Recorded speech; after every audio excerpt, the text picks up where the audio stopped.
As many of you well know, I love 2D games of all kinds, 2D platformers, 2D shooters, 2D action games. I love them. They're very nostalgic for me.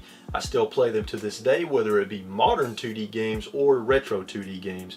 Now another thing that I love is a game that is very intense, a game that really gives you that sweaty palm feeling. And I found a game that checks both of those boxes. And that game on the Nintendo Switch is Overwhelm. So be sure and hit that subscribe button so you don't miss future videos like this, and let's get into Overwhelm and why it's a very fun, intense game that deserves your attention.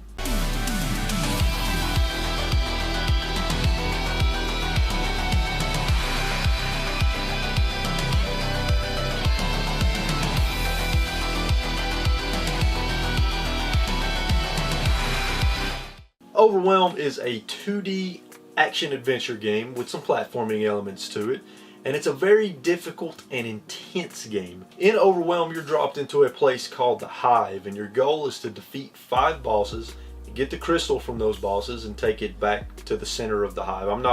I didn't really follow the story a whole lot. That's not why I chose to play this particular game, and it's probably not why most people chose to play the game, in all honesty. So in Overwhelm, as I said, your goal is to defeat all 5 bosses, and the only thing that you have is a gun. So you have one gun with limited ammunition. You can do a double jump, you can do a melee attack, and when you do a double jump, you do an uppercut in the air, which serves as a melee attack to hit enemies above you.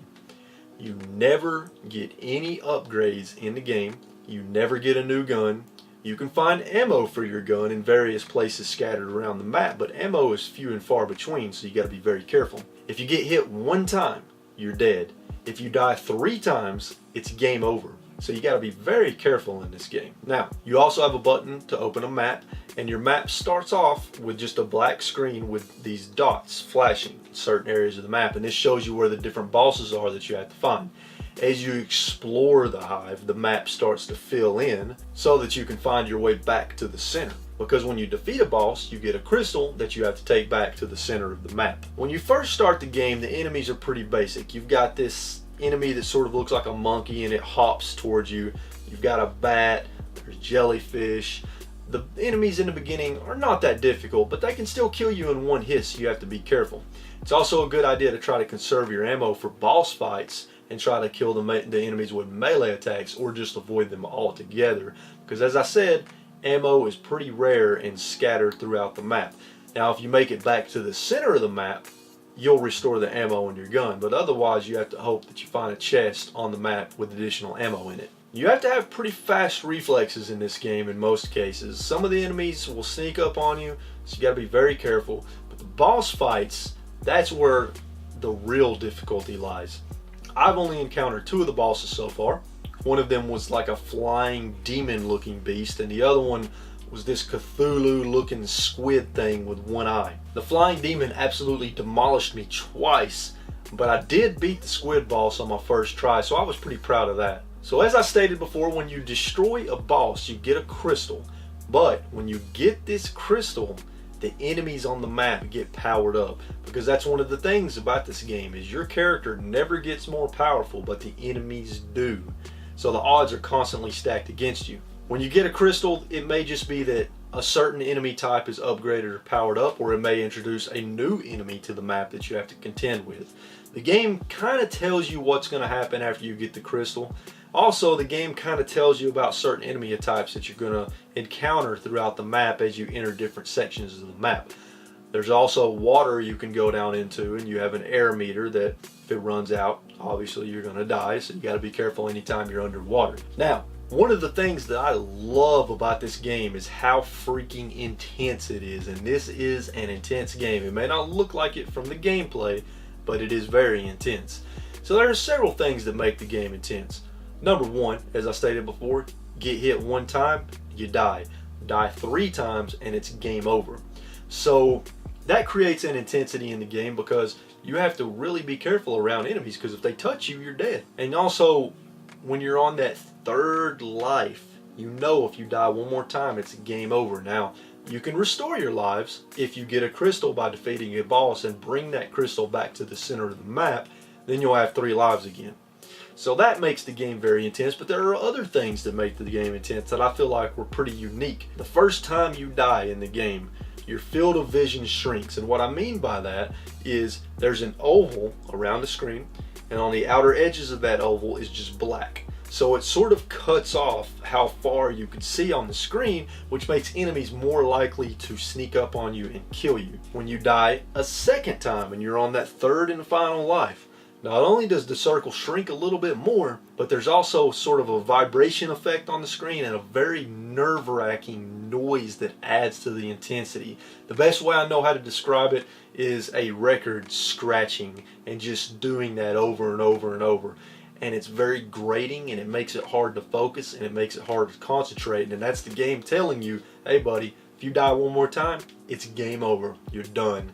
So that adds to the intensity. And another thing that adds to the intensity is when you get low on ammo. When you start getting low on ammo, the game's going to start beeping at you. The beep is very slow at first and infrequent. As you get lower and towards being empty on your ammo, the beeping increases in speed and intensity, and that just adds another layer of intensity to the game, because it's the game letting you know, hey buddy, you're about to run out of ammo and you're going to be screwed, because it would be very difficult to get through this game with a melee attack alone, if not impossible. And the final thing that really adds to the intensity of the game is the art style itself. This game has a very minimalistic art style, but I like it quite a bit. The color palette is just 3 colors from what I can see: red, black, and white, with most of the color being various shades of red. And this really adds to the intensity of the game. It's a very simplistic and minimalistic art style, but I like it. I felt like it was very refreshing. The enemy sprites were a little basic, but the boss sprites were really detailed and intricate with really nice animations, especially that squid boss, seeing its tentacles flow around in the water as it's chasing you. I just thought that looked really nice. The game doesn't have a whole lot of music. There's music during boss fights, but as you're exploring the hive, there's not really any music.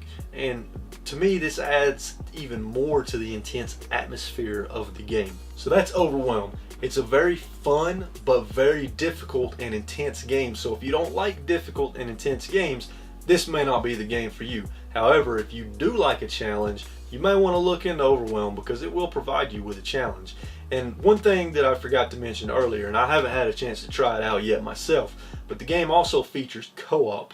So, I don't know, maybe one day I can get my editor over here to play co-op with me. What do you think, editor? Nope. So there you have it, folks. Overwhelm on the Nintendo Switch. Fast, fun, intense, and difficult. If you enjoyed this video, please be sure and overwhelmingly smash that like button. And let me know in the comments down below if you've played Overwhelm, and if you have, what do you think about the game? Do you like it? Do you hate it? Also, let me know in the comments down below if there are any obscure Nintendo Switch games you would like me to check out and do a video on in the future. And if you haven't subscribed, please be sure to subscribe. I would greatly appreciate it. It would help out the channel immensely, and you would join the RetroWolf family, and you would also help me be one step closer to our next goal of 1,000 subs. Share the video with your friends and family, because that will help out as well. And until next time, keep playing games and having a good time, and I'll see you all in the next video.